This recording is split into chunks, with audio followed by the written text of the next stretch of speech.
The Nexus orbital hung in the void like a silver wheel, spinning slowly against a backdrop of distant stars. Built as neutral ground, the massive space station served as humanity's gateway to the Galactic Council, a place where dozens of alien species conducted diplomacy, trade negotiations, and joint military exercises. Corporal Geo Kim stepped off the transport shuttle, his boots clicking against the polished metal floor. The air tasted recycled and cold. At 28 years old, he was one of Earth's youngest soldiers selected for the interspecies training program. His dark hair was cut military short, and his brown eyes moved constantly, taking in every detail of his surroundings. He had learned this habit during the border wars on Mars, where missing a detail could mean death. "Stay close and keep your eyes open," said Captain Mio Park, walking beside him. The older man had served 30 years in Earth's Coalition Defense Force. His face carried the lines of someone who had seen too much combat and not enough peace. The Vraxi delegation arrived yesterday. They had been very vocal about their opinions on human warriors. Geo nodded but said nothing. He had read the briefings during the 3-day journey from Earth. The Vraxi were a reptilian species, standing nearly 7 feet tall. Their scales looked like natural armor plating, thick and overlapping. They came from a high-gravity world where only the powerful survived. Their empire was built on military conquest and rigid honor codes. They valued strength above all else, and they did not think much of humans. The corridor stretched ahead of them, lined with windows that showed the stars beyond. Other aliens passed them, some walking, some floating, some moving in ways that hurt to look at. A group of insectoid clitori chittered each other in their clicking language, a gaseous being drifted by in its environmental suit, leaving a faint ozone smell in the air. "How many species are here?" Geo asked. 47 at last count," Captain Park replied, "and most of them think we are weak." They entered the main training facility, which occupied 3 entire decks of the station. The combat arena was enormous, easily 100 meters across. The ceiling stretched up so high it disappeared into darkness. Combat zones were marked on the floor with glowing lines. Medical stations stood ready at the edges. Observation platforms ringed the upper levels, already filling with aliens who had come to watch the demonstrations. Lieutenant Krivor stood at the center of the arena. He was demonstrating traditional Vraxi combat forms to a crowd of younger warriors. Each movement was powerful and direct. When he punched, the air itself seemed to crack. When he moved, the deck plates vibrated. His scales gleamed under the artificial lights, deep emerald green with crimson patterns that marked him as a decorated warrior. His eyes were yellow with vertical slits, and they missed nothing. Jiho watched the demonstration carefully. Krivor fought with overwhelming force. Every strike was meant to crush and dominate. There was no subtlety, no misdirection, just pure, terrible power. It was beautiful in its own way, like watching an avalanche or a volcanic eruption. Nature's fury given form.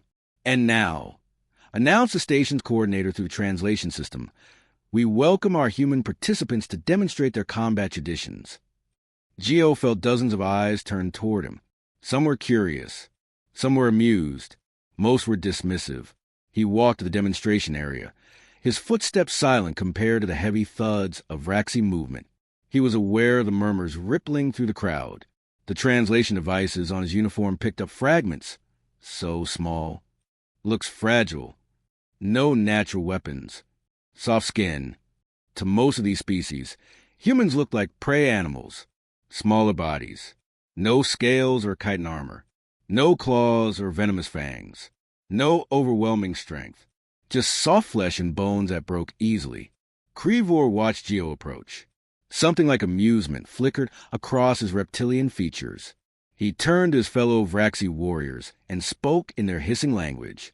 The translation appeared on Geo's visor a second later. "This is what the humans send?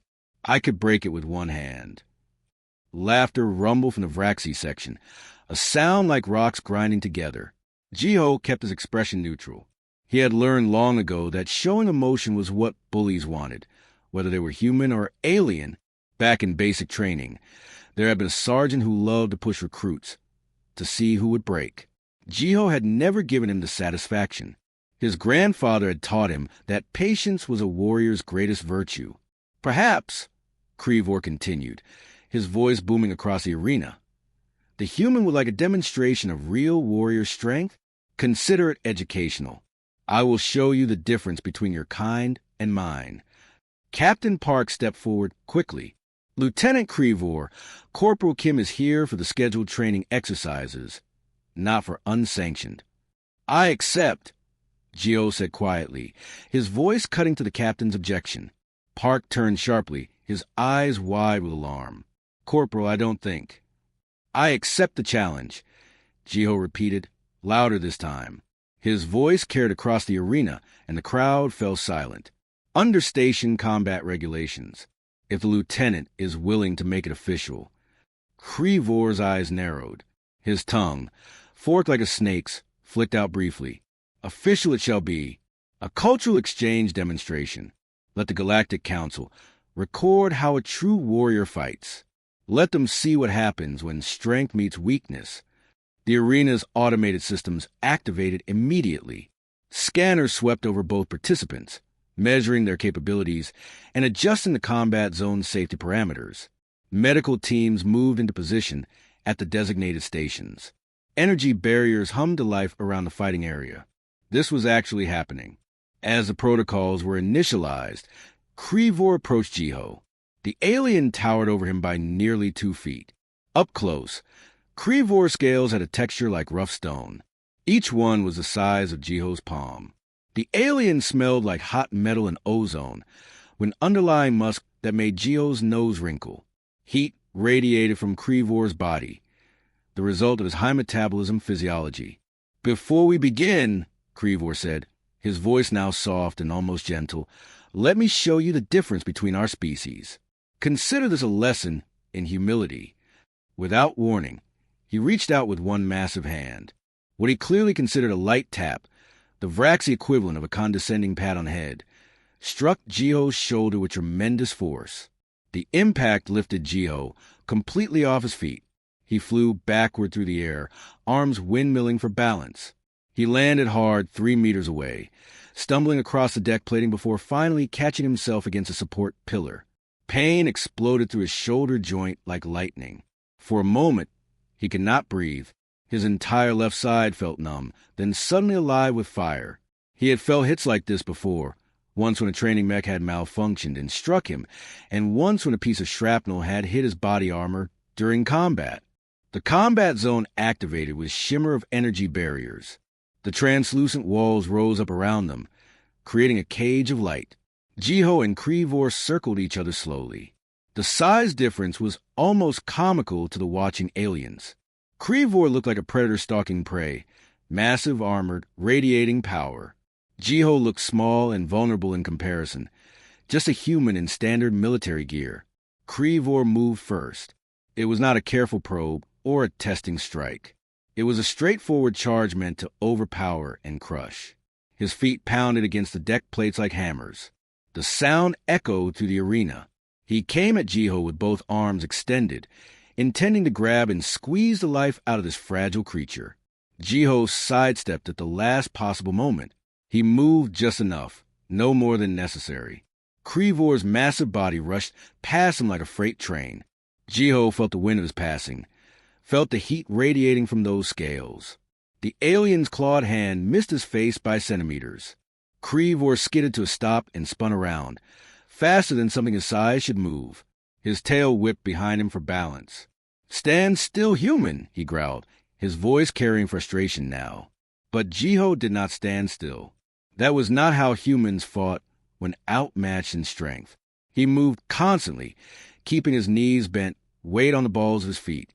His grandfather's training took over, thousands of hours of practice distilled into instinct. Circle, observe, wait for the opening. The Vraxi expected strength against strength. It was their entire philosophy of combat. 2 warriors met in the center, and the stronger one won. Simple, direct, honorable. Their culture had been built on this principle for 10,000 years. To fight any other way was considered cowardly. Krivor charged again, this time swinging a massive fist in a wide arc. The punch could have shattered concrete. Geo ducked under it, feeling the air crack above his head. He did not counterattack. Not yet. He was still studying, still learning. Coward! Someone shouted from the Vraxi section. Fight like a warrior. But Jiho ignored the taunts. He watched how Kreevor's weight shifted when he punched. He noticed how the alien's right leg took more weight than his left, an old injury, perhaps, or just his natural stance. He saw how Kreevor's tail moved to counterbalance his upper body. Every movement told a story. Every habit revealed a weakness. Kreevor was breathing harder now, his chest plates rising and falling.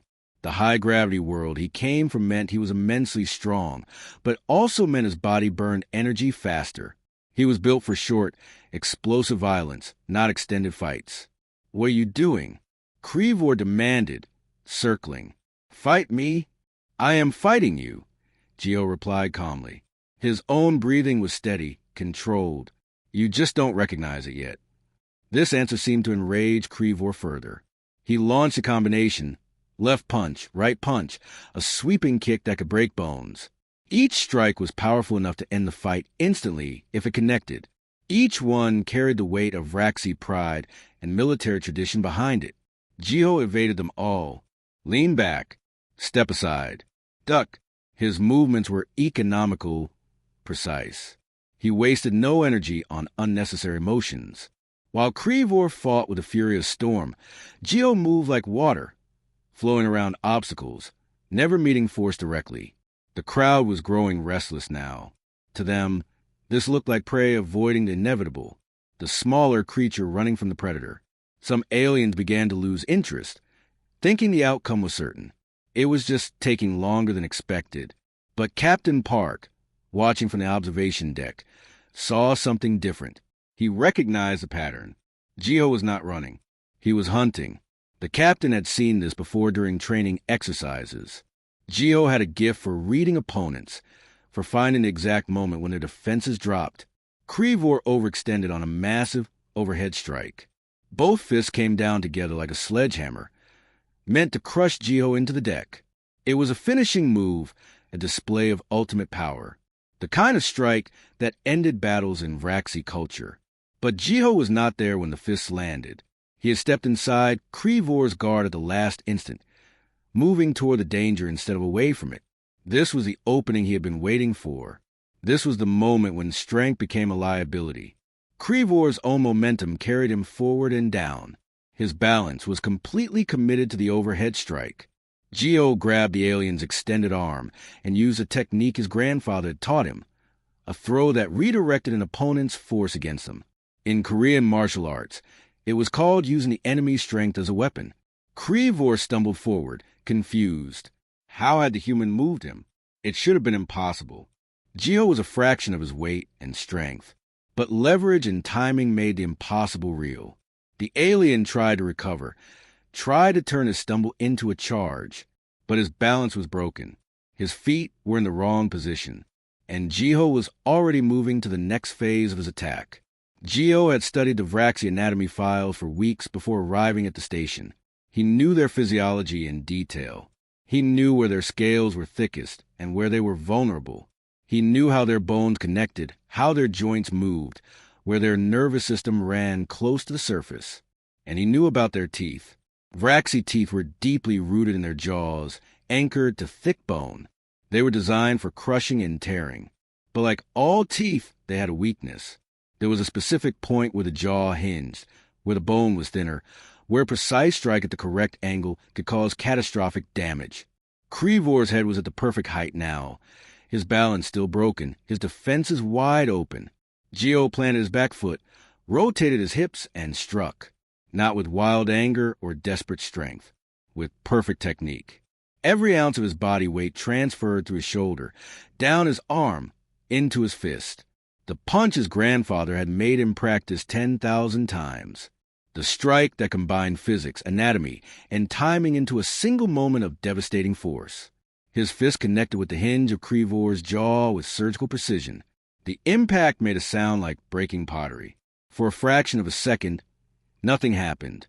Then Kreevor's eyes went wide with shock and pain. His mouth opened involuntarily. Geo saw teeth, several of them, fall from the alien's mouth. They made small pinging sounds as they hit the metal deck, bouncing and rolling. Kreevor staggered backward, one hand clutching his jaw. His yellow eyes showed disbelief and agony. Blood the color of dark oil dripped between his fingers. He tried to speak, but only a gurgling sound came out. His legs wavered. He took one step, then another, like a tower beginning to collapse. Then the massive alien warrior crashed face first onto the deck, with thunderous impact that shook the entire arena. He did not move. He was completely unconscious, overwhelmed by pain and shock. His body twitched once, then went still. Absolute silence filled the arena. Not a single alien moved or spoke. The moment stretched out, frozen in time. Geo stood over fallen Vraxi, his chest rising and falling steadily. His injured shoulder throbbed with pain, but his face showed nothing. No triumph, no anger, just professional calm. The medical bay was chaos. Vraxi warriors surrounded Kreevor's bed, their hissing angry and sharp. The doctors had stabilized him, but 4 teeth were shattered and 2 more loosened beyond saving. Artificial replacements would take weeks to install. The medical officer, a calm professional from the Valorum species, worked quickly despite the angry warriors crowding his workspace. Kreevor lay unconscious on a medical bed, his jaw wrapped in synthetic bandages that glowed faintly blue with healing technology. "Give us space," the medical officer demanded, his translation device making his gaseous voice sound tinny and mechanical. "I cannot work with you all standing here." The Vraxi warriors reluctantly stepped back, but their anger filled the room like smoke. Their scales had darkened to almost black, a physiological response to rage in their species. Some had their claws extended. One was breathing so heavily that vapor came from his nostrils. In the station commander's office 3 decks above, the situation was deteriorating rapidly. Commander Yuna Lee sat behind her desk, her face calm, but her eyes showing the stress of the moment. She was a woman in her 50s who had navigated galactic politics for a decade. She knew how to handle difficult situations. But this was different. This could break the fragile peace between Earth and the Galactic Council. "Dishonor!" roared Commander Vecta, the senior Vraxi officer present on the station. He was even larger than Kreevor, with scars across his scales that spoke of countless battles. His voice made the office windows vibrate. The human fought like a coward, striking at weak points instead of meeting strength with strength. This is not how warriors behave. He fought intelligently, Captain Park countered, standing beside Commander Lee's desk. His voice was firm but respectful. "Every species uses their advantages. You use overwhelming force and natural armor. We use precision and technique. Neither is more honorable than the other." "Honorable?" Vecta's eyes narrowed to slits. "Your soldier targeted a vulnerability. He studied our anatomy to find weakness. This is the behavior of an assassin, not a warrior." Commander Lee held up one hand for silence. "Commander Vecta, I understand your anger, but let me show you something." She activated the holographic display above her desk. The footage from the arena appeared, showing the fight from multiple angles. "Watch this carefully." The recording played. It showed Kreevor approaching Geo before the official match began. It showed the massive blow to Geo's shoulder that sent him flying across the deck. The sound of the impact was clearly audible. Lieutenant Kreevor initiated physical contact before the match officially started. Commander Lee said calmly. He struck Corporal Kim first. By station regulations, Corporal Kim acted within his rights to defend himself. The match was sanctioned under proper protocols. Everything he did was legal. Legal? Vecta's voice dropped to a dangerous growl. This is not about your regulations. This is about honor. This is about respect between warrior species. You will discipline this soldier, or the Vraxi delegation withdraws from all Earth negotiations. We will recommend to Galactic Council that humanity be denied military partnership status. You will be isolated, cut off from galactic trade routes. Is that what you want? The threat hung in the air. Commander Lee's expression did not change, but Captain Park felt sweat running down his back. Earth needed the Galactic Council. They needed access to advanced technology, to trade routes, to the protection that came with membership. One soldier's action might have destroyed decades of diplomatic work. While diplomats argued in the command office, Jiho sat alone in his quarters, confined pending investigation. The room was small and efficient. A bed, a desk, a small bathroom. A window showed the stars beyond, cold and distant. His shoulder throbbed with deep, aching pain. The medical scan had shown severe bruising and minor muscle tears. Nothing permanent, but it would hurt for weeks. He stared at his hands. They were still shaking slightly. He had ended a man's career, changed the course of diplomatic relations, all because he had not backed down from a challenge. Part of him wondered if he should have just taken the humiliation, walked away, let Krivor have his moment of superiority. But another part of him, the part trained by his grandfather, the part that had survived combat on Mars, knew that backing down would have been worse. The galaxy would have seen humans as weak, as targets, as prey. 3 decks below, Krivor finally regained consciousness. His first sensation was pain, a deep, burning agony in his jaw that made his whole head throb. He tried to speak, but only managed a muffled groan. Something was wrong with his mouth. His tongue explored the damage and found gaps where teeth should be. Artificial material filled some spaces, temporary replacements until proper teeth could be grown and implanted. He opened his eyes to find Commander Vecta standing over his bed. The senior officer's expression was cold and hard as stone. "You brought shame to our people," Vecta said without preamble. His voice was quiet, which somehow made it more terrible. "You mock an opponent publicly. You underestimated him. And then you lost to him. You lost to a species we have publicly deemed inferior." "Commander, Krivor's words came out slurred and painful around his damaged mouth. Blood and synthetic healing gel mixed in his speech. "Silence." Vecta leaned closer. "Do you understand what you've done? Not just to yourself, but to all Vraxi? Every species in the galaxy now questions our strength. They wonder if we are truly the warriors we claim to be. They wonder what other weaknesses we might have. You've given our enemies hope and our allies doubt." Krivor tried to sit up, but pain lanced through his jaw and he fell back with a groan. "You are demoted to junior warrior," Vecta continued. "Your decorations are revoked. Your honors are stripped. Transfer orders to Outpost Kelver. 9 are already processed. You leave in 12 hours. "Kelver 9? Krivor's voice was barely a whisper. Every Vraxi warrior knew that name. It was where failures went. A remote asteroid station monitoring empty space. A place of exile and shame. "Be grateful you are not expelled from military service entirely," Vecta said. "Some argued for that punishment, but I convinced them to show mercy.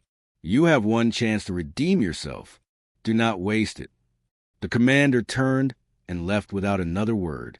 Krivor lay in the medical bed, staring at the ceiling. His jaw throbbed with every heartbeat. He moved his tongue again, feeling the artificial teeth. They felt foreign and wrong. Every time he moved his mouth, he would remember this moment, remember the human who had put him here. Hours passed.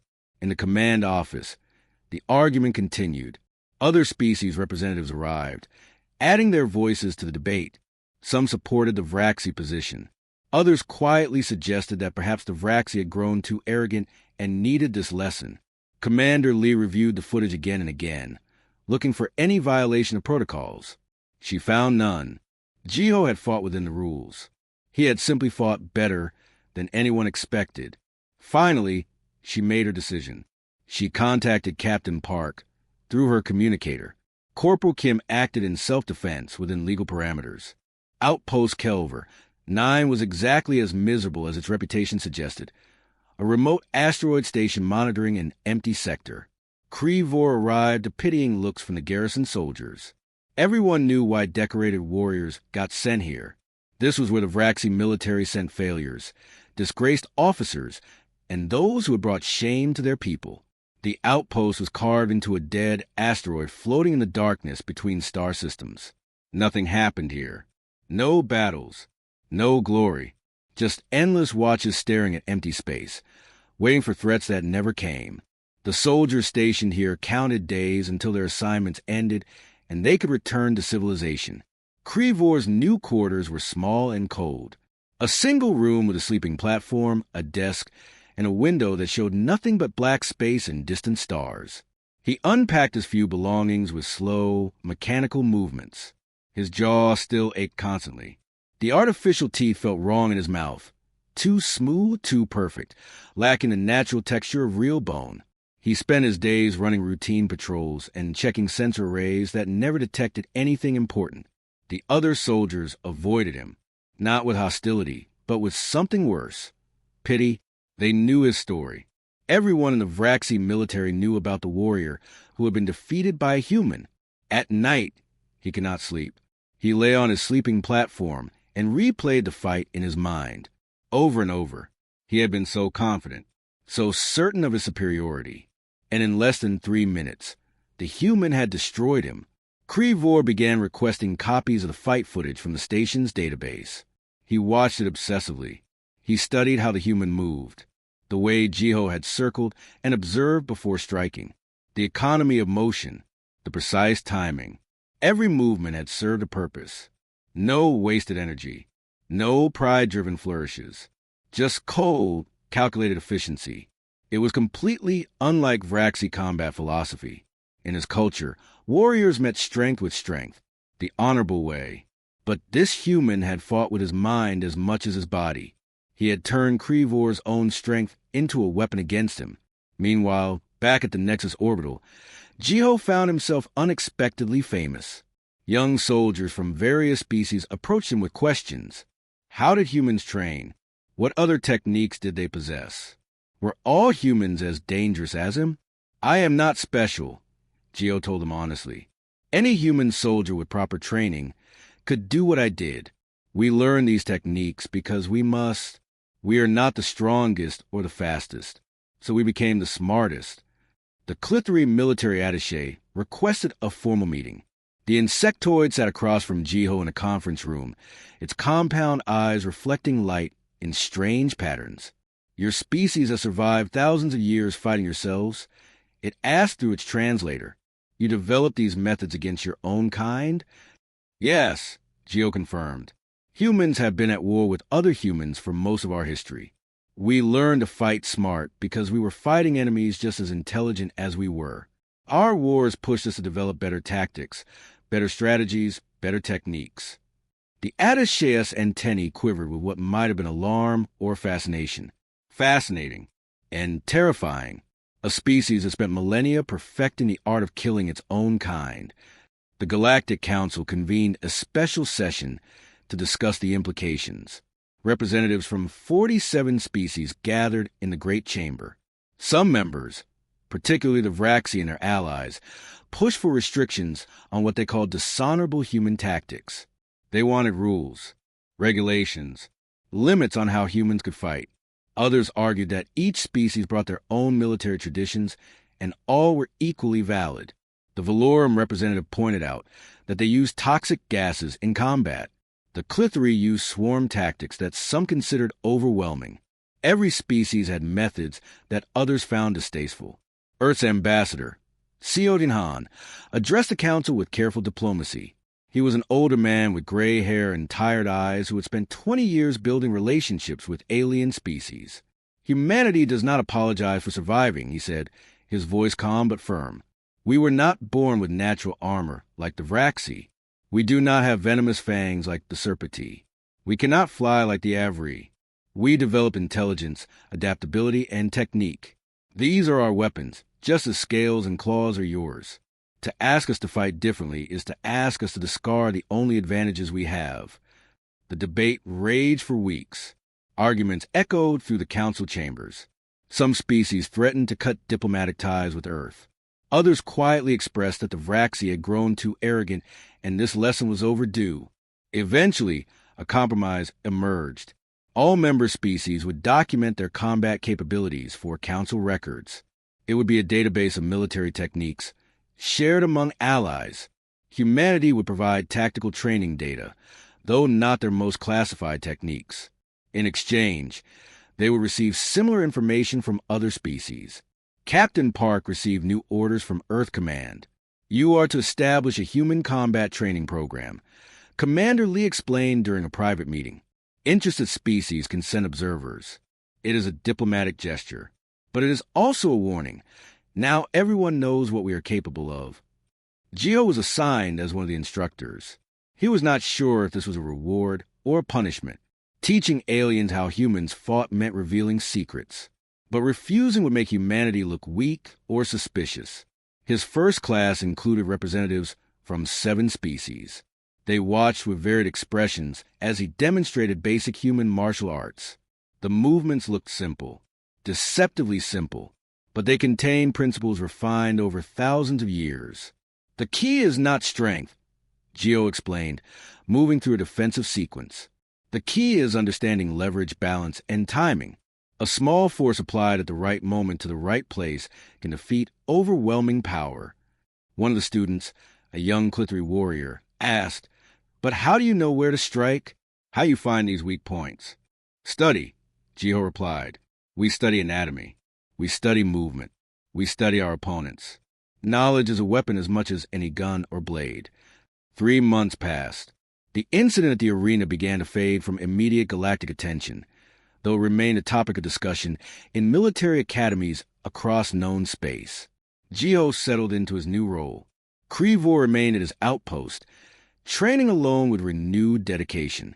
He studied the human fighting methods obsessively, tried to understand what had defeated him. Then one morning, an emergency broadcast came through all council channels.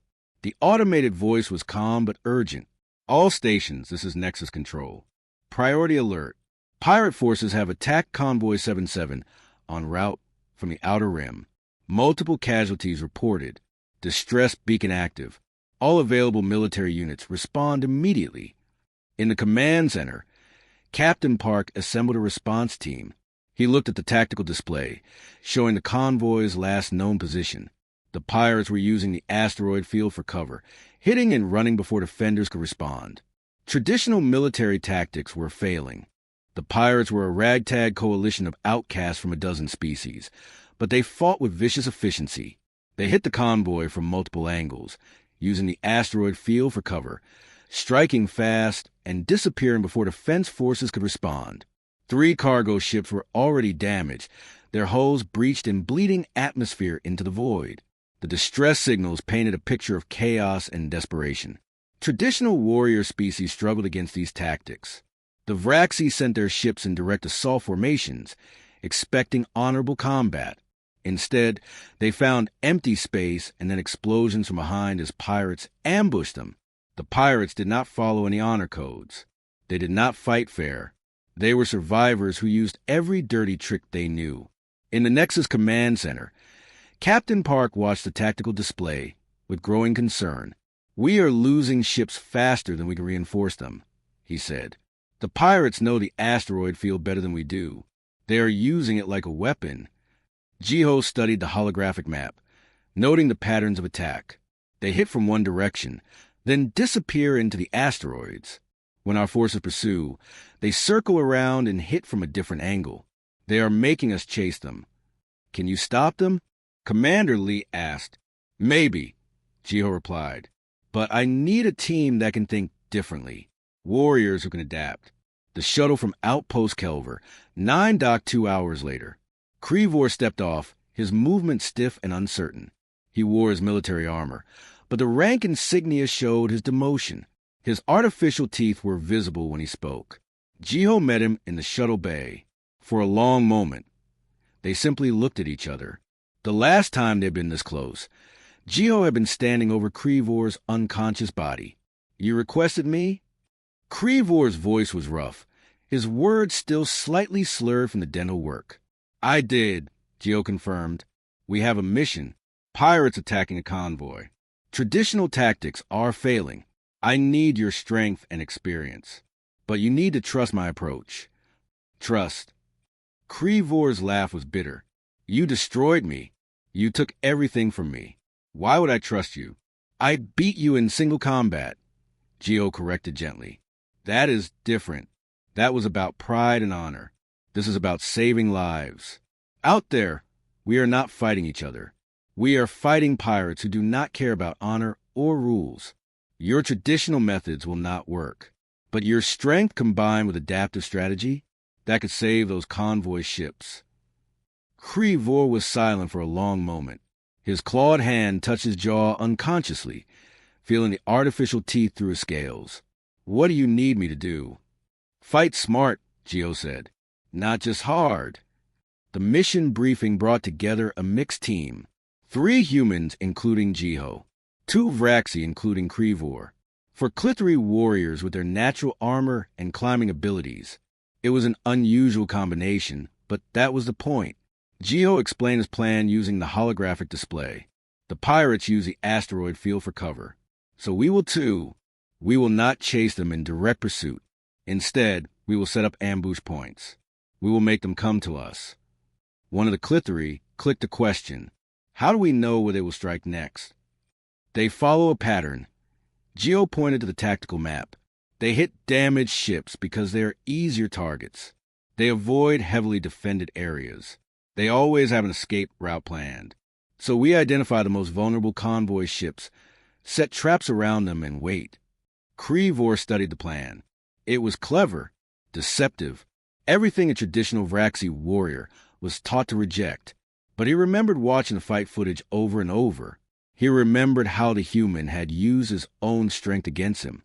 Maybe there was wisdom in this approach. The team deployed in small strike craft. They positioned themselves among the asteroids near the damaged convoy ships. Then they waited. Waiting was difficult for warriors trained to attack, but Geo had insisted. Patience was part of the strategy. 20 minutes passed. Then sensors detected movement. 3 pirate ships approached from different angles, coordinating their attack. They thought they were the hunters. They did not know they were the prey. Hold position. Geo whispered through the communication channel. Let them commit. The pirate ships opened fire on a damaged cargo vessel. Just as they began their attack run, Geo gave the signal. Now! The team struck from multiple directions simultaneously. The pirates suddenly found themselves surrounded. Their escape routes were blocked by positioned strike craft. Their surprise ambush had become their trap. Vor's ship slammed into a pirate vessel with devastating force. His natural strength, combined with the tactical positioning Geo had planned, made the impact catastrophic. The pirate ship spun out of control, its engines damaged beyond repair. The Clithery used their climbing abilities to board another pirate ship through an airlock. Their natural armor protected them from defensive fire. Within minutes, they had seized control of the vessel from inside. Geo coordinated the entire operation, moving pieces like a chess master. When pirates tried to flee, they found human ships waiting.